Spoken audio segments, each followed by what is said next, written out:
আজ মিশো থেকে একটা পার্সেল এসছে, পার্সেলটা আনবক্সিং করব। চলো দেখি পার্সেলের ভিতরে কি আছে।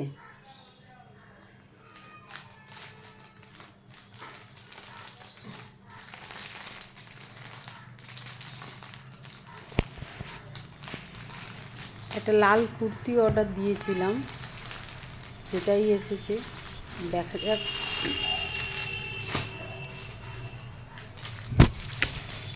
যা কথা বলতে বলতে নাড়া লেগে ক্যামেরাটাই পড়ে গেল।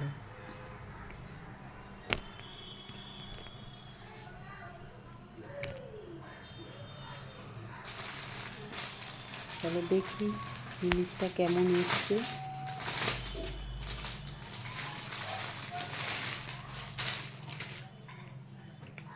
এটা ওড়না, এটা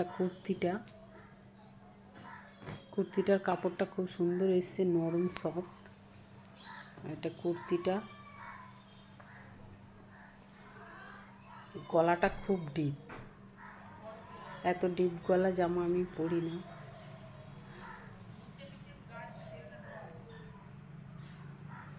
এটা হচ্ছে সামনেটা, আর ঘেরটা এইটা, ঘেরটা অনেকটাই ঘের আছে জামাটা। এটা ওড়না বা দুপাট্টা যাই বলো, সেটাই। ওড়নার কাপড়টা খুব একটা ভালো না, 2 মিটার আছে ওড়নাটা, একদম নরম সফট।